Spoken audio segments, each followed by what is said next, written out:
बहुत पुराने दौर की बात है। शहर सुकूत नाम का एक जगह था जहां लोगों के दिलों में हमेशा एक खौफ बसा रहता। शहर आम लगता था, बाजारों में रोशनी, घरों में रौनक, मस्जिदों में अजान और गलियों में बच्चों की खेल कूद की आवाज।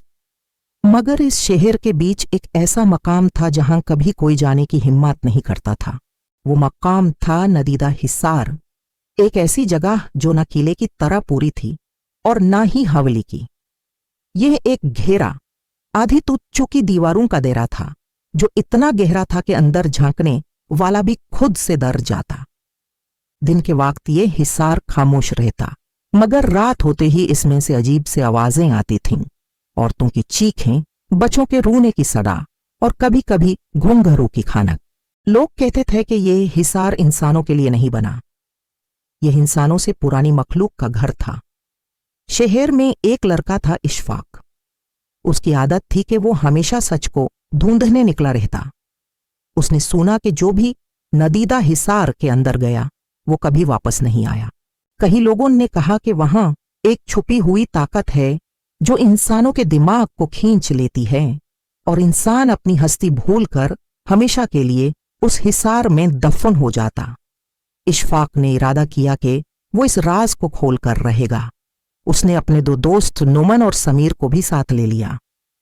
उन्होंने एक चन्नी रात का इंतखाब किया जब शहर में खामोशी ज्यादा होती है। तीनों हाथ में लैंटर्न, कुछ फूल और सूरह की तिलावत लिखे हुए कागज लेकर हिसार की तरफ निकले। जैसे ही उन्होंने हिसार की दीवार पर कदम रखा, उन्हें महसूस हुआ कि हवा ठंडी से सड़ बर्फ बन गई है। लैंटर्न की रोशनी भी कमजोर लग रही थी। अंदर सिर्फ एक ही चीज नजर आई, मिट्टी का गहरा कुआं जो हिसार के बीच में बना था। उसके गिर्द पुरानी लोहे की जंजीरें डाली गई थीं, मगर जंजीरें टूटी हुई थीं, जैसे किसी ने उन्हें तोड़कर बाहर निकालने की कोशिश की हो। नोमन ने घबरा कर कहा, यह जगह इंसानों की नहीं लगती, हमें वापस चलना चाहिए। मगर इशफाक जिद पर था। वो कहने लगा, सच को समझने के लिए दार के आगे जाना पड़ता है। जैसे ही उन्होंने कुआं के पास कदम रखा, अचानक उन्हें महसूस हुआ कि हवाओं में घुंघरू बज रहे हैं। रोशनी हिलने लगी और लैंटर्न की लाई हुई शामा बुझ गई। फिर एक औरत की चीख गूंज उठी, तुम क्यों आए हो? यहां सिर्फ लाशें रहती हैं। उन्होंने देखा कि एक साया, जिसे इंसान कहना मुश्किल था, कुआं से उभर कर सामने आया। उसके सर पर लंबी चदार थी, आंखें खून की तरह लाल चमक रही थीं। उसका चेहरा धीरे धीरे बढ़ाल कर कभी औरत, कभी बचाए, कभी बुज़दिल आदमी का होता जा रहा था। समीर बेहोश हो गया। नुमन ने कुरान की तिलावत शुरू की, मगर उसकी जुबान फिसलाने लगी, जैसे कोई उसके लफ्जों को रोक रहा हो। इशफाक ने जोर से आयतुल कुर्सी पढ़ना शुरू किया। साया एक पल के लिए पीछे हट गया, मगर फिर उसने उनका रास्ता घेर लिया। उस साये ने अपनी खामोश आवाज में कहा, यह हिसार इंसानों ने नहीं बनाया। यह एक वादा था, एक कब्रिस्तान का दायरा, जहां वो रूहों को कैद किया गया जो इंसान नहीं मगर इंसानों का खून पीती थीं। मगर वक्त के साथ इंसान उन्हें भूल गया और उनकी जंजीरें कमजोर पड़ गई।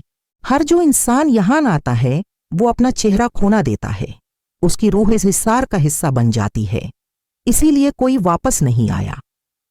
नोमन और समीर हिसार के अंदर कहते कहते बिल्कुल खामोश हो गए। उनके चेहरे धीरे धीरे बदल कर अजीब हो गए, जैसे वो इंसान ना रहे, सिर्फ इशफाक ही जिंदा था। उसने अपने हाथ में रखे फूल कुआं में फेंके और जोर जोर से कुरान की तिलावत की। साये चीख उठे और पूरा हिसार हिलने लगा। एक बरकी रोशनी चमकी और सब कुछ खामोश हो गया। जब इशफाक होश में आया तो वो हिसार के बाहर पड़ा था, अकेला। ना नोमन था, न समीर। शहर वालों ने देखा कि इशफाक के बालों में सफेदी आ गई है। उसकी आंखें हमेशा डर से खोली रहती थीं। उसने सिर्फ इतना कहा, नदीदा हिसार खाली नहीं, अब वो हमें बुला रहा है। अलीबार और लोग अंदर खींचे जाएंगे।